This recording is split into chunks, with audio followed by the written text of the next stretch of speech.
Hi friends, welcome to my channel. ఈరోజు మనము ఎంతో టేస్టీగా ఉండే లంచ్ బాక్స్ రెసిపీ అయిన ఆలూ రైస్ అనేది తయారు చేసుకుందాం. దీని ఎలా తయారు చేసుకోవాలో చూద్దాం.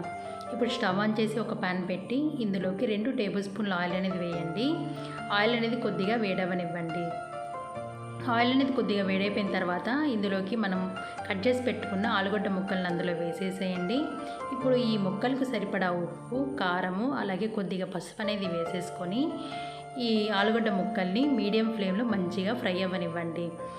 హై ఫ్లేమ్లో అస్సలు ఫ్రై చేయొద్దండి. హై ఫ్లేమ్లో ఫ్రై చేయడం వల్ల ఇవి పైన ఫ్రై అవుతాయి కానీ లోపల అనేది సరిగ్గా ఉడకవండి. మనం తినేటప్పుడు ఇబ్బందిగా అనిపిస్తుంది. అందువల్ల వీటిని మీడియం ఫ్లేమ్లోనే ఒక 5 నుంచి 10 నిమిషాల పాటు బాగా ఫ్రై అవ్వనివ్వండి. ఇవి మంచిగా ఫ్రై అయిపోయినప్పుడు ఇలా స్పూన్తో చెక్ చేస్తే తెలిసిపోతుందండి. ఇవి మంచిగా ఫ్రై అయిపోయిన తర్వాత స్టవ్ ఆపేసుకొని పక్కన పెట్టేసేయండి.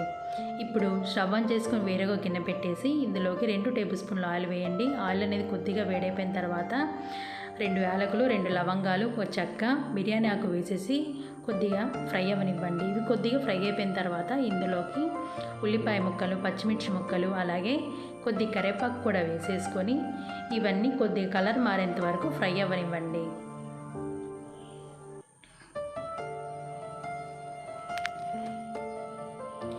ఇప్పుడు ఇవి మంచిగా ఫ్రై అయిపోయినవండి. ఇప్పుడు ఇందులోకి 1 స్పూను అల్లం వెల్లుల్లి పేస్ట్ అనేది వేసేసి అల్లం వెల్లుల్లి పేస్ట్ అనేది పచ్చివాసన పోయేంత వరకు 1 నిమిషం పాటు ఫ్రై అవ్వనివ్వండి. ఇవి మంచిగా ఫ్రై అయిపోయిన తర్వాత ఇందులోకి ఒక పెద్ద సైజు టమోటాలని ముక్కలుగా కట్ చేసి వేసుకోండి. అలాగే మన రైస్కి సరిపడా ఉప్పు, అలాగే కొద్దిగా పసుపు అనేది వేసేసుకొని మంచిగా కలిపేసేసుకొని ఈ టమోటాలు బాగా మగ్గనివ్వండి. టమోటాలు అనేవి మంచిగా మగ్గిపోయినప్పుడే మన రైస్ అనేది జ్యూసీగా వస్తుందండి. అందువల్ల టమోటాలు బాగా మగ్గనివ్వండి. టమోటాలు అనేవి మంచిగా మగ్గిపోయినవి. ఇప్పుడు మనం ఫ్రై చేసి పక్కన పెట్టుకున్న ఈ ఆలుగడ్డ ముక్కలను అందులో వేసేసేయండి.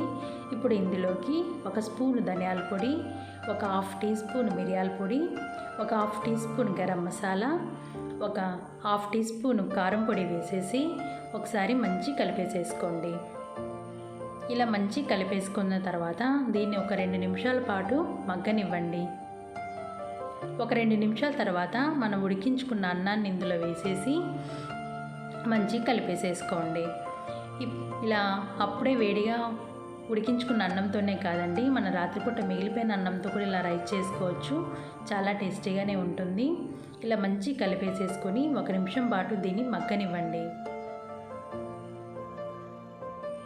ఇలా 1 నిమిషం తర్వాత కొత్తిమీర అనేది వేసేసుకొని ఒకసారి మంచి కలిపేసేసుకొని స్టవ్ ఆపేసుకొని సర్వ్ చేసేసుకోండి. అంతేనండి, ఎంతో టేస్టీగా ఉండే ఆలూ రైస్ అనేది తయారైపోతుంది.